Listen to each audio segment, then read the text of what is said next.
Fala, viajantes! Bem-vindos ao Estradas que Me Levam, o canal onde a viagem é uma jornada interior. Nossos vídeos são um relato de viagem em formato de fluxo de consciência. Uma narração dissertativa e poética que transforma estradas comuns em cenários para uma profunda reflexão sobre cultura, história e natureza, tudo do ponto de vista do motorista. No vídeo de hoje, o trajeto nos conduz por 32 km na BR-290, Freeway, no Rio Grande do Sul, partindo das imediações de Santo Antônio da Patrulha e seguindo até o acesso de Osório.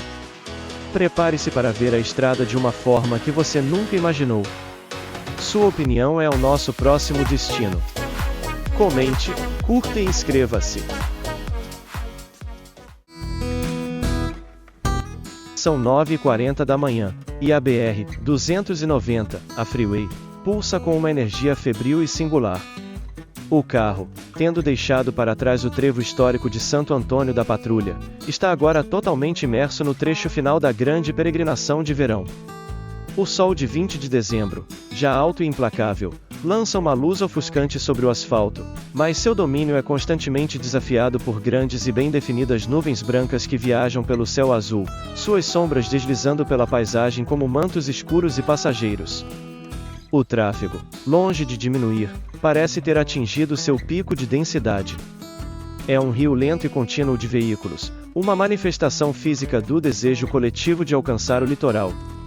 A jornada de hoje é a última etapa da fuga, o percurso final que me levará através da terra dos ventos e das águas até Osório, o grande portal, o ponto de dispersão onde o caminho único se ramifica em dezenas de destinos de verão.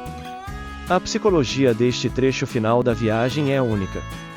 A paciência, que já foi testada nos congestionamentos da saída da metrópole, agora se mistura com uma ansiedade crescente, a síndrome do "estamos quase lá". Cada quilômetro vencido é uma pequena vitória. A paisagem ao redor, agora decididamente rural e costeira, serve como um bálsamo para a frustração do trânsito lento. O ar que entra pela janela, quando o fluxo permite uma velocidade maior, já parece diferente. É mais úmido, mais salino, carregado com a promessa inconfundível do mar, mesmo que este ainda esteja a muitos quilômetros de distância, invisível por trás das dunas e da planície. Os carros ao meu redor continuam a contar suas histórias de férias iminentes, e a sensação de fazer parte de um movimento coletivo, de um ritual compartilhado, é mais forte do que nunca. As paradas de beira de estrada neste trecho refletem essa proximidade com o destino. As lojas de produtos coloniais de Santo Antônio dão lugar a um comércio voltado para as necessidades imediatas do veranista. Vejo placas anunciando a iscas vivas, artigos de praia, cadeiras e guarda-sóis. Pequenas barracas vendem milho cozido e água de cocô. São os postos avançados da economia de verão, os primeiros sinais de que a lógica da produção e da história está sendo suplantada pela lógica do consumo e do lazer. E então, a paisagem se abre para um de seus espetáculos mais grandiosos e definidores. À minha direita, surge a imensa e cintilante superfície da Lagoa dos Barros. É o primeiro grande corpo d'água do sistema de lagoas costeiras que se estende por todo o litoral norte gaúcho. Sua escala é monumental, um mar interior de água doce que se perde no horizonte. A luz do sol, quando escapa das nuvens, cria um caminho de diamante sobre a água, um brilho tão intenso que força a desviar o olhar.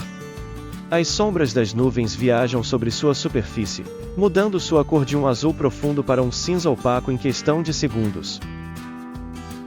Reflito sobre a formação geológica deste lugar. Estas lagoas são o resultado de um longo processo, de milhares de anos, em que o oceano recuou e deixou para trás cordões de areia, as restingas, que aprisionaram a água da chuva e dos rios, formando estes imensos reservatórios. São ecossistemas de uma riqueza e complexidade extraordinárias, zonas de transição entre o ambiente terrestre e o marinho. Sei que suas águas abrigam uma grande diversidade de peixes, e suas margens são o habitat de uma fauna variada. São o coração hídrico da planície costeira, regulando o fluxo das águas e sustentando uma teia de vida que muitas vezes passa despercebida pelo viajante apressado. E enquanto meus olhos se perdem na vastidão da lagoa, outro espetáculo, de natureza completamente diferente, começa a dominar o horizonte. À minha esquerda, erguendo-se das colinas suaves como gigantes de um conto de fadas moderno, surgem as primeiras torres do Parque Eólico de Osório. São dezenas, centenas de cataventos brancos, imensos e elegantes, suas pás girando em uma coreografia lenta, hipnótica e silenciosa, movidas pela força invisível do vento. A visão é de uma beleza estranha e poderosa, o encontro da tecnologia humana mais avançada com uma das forças mais primordiais da natureza. Este parque eólico é um símbolo da transformação da identidade da região. O vento nordestão, que sopra quase incessantemente sobre esta planície, sempre foi uma característica do litoral gaúcho, muitas vezes visto como um incômodo pelos veranistas. Hoje, ele foi ressignificado. Deixou de ser um obstáculo para se tornar um recurso, uma fonte de energia limpa e renovável. Penso na escala colossal destas estruturas. Cada torre tem a altura de um prédio de dezenas de andares. Cada pá tem o comprimento da asa de um grande avião. E o som, que imagino ser um zumbido grave e constante para quem está perto, é inaudível da rodovia, o que torna seu movimento ainda mais fantasmagórico e majestoso. A presença do parque eólico confere a Osório uma nova identidade, que se soma à sua alcunha tradicional de a cidade dos bons ventos. A cidade, que sempre teve sua vocação definida pela sua posição geográfica estratégica, agora também se projeta para o futuro como um polo de energia limpa. É a paisagem do século XXI se sobrepondo à paisagem geológica milenar. O contraste entre a lagoa antiga, natural e horizontal, e as torres eólicas, modernas, artificiais e verticais, é o grande tema visual e filosófico desta parte da viagem. Mas Osório, assim como Santo Antônio da Patrulha, também possui uma história profunda. Sua fundação também está ligada ao Caminho Real e à colonização açoriana. Era um ponto de pouso para os tropeiros e viajantes, um lugar de descanso antes de enfrentar as dunas e as praias.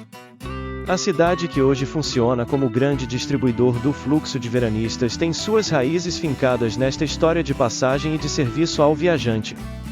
A função moderna de Aportal do litoral é, na verdade, uma releitura de sua vocação histórica.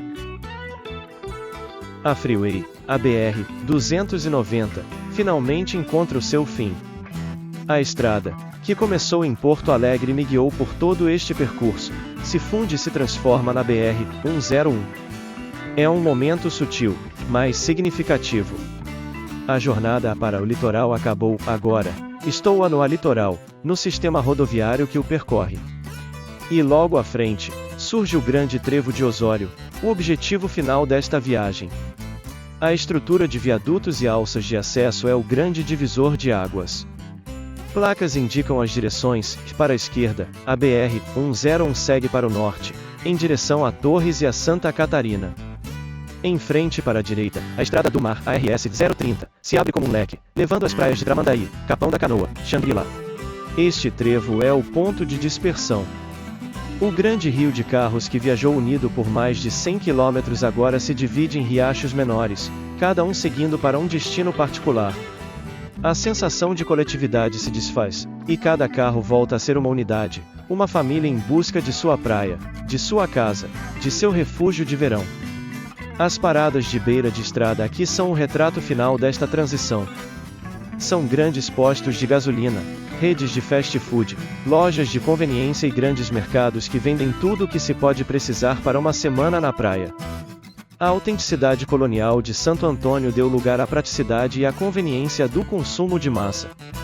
O objetivo da viagem, o percurso desde o trevo de Santo Antônio da Patrulha, foi cumprido.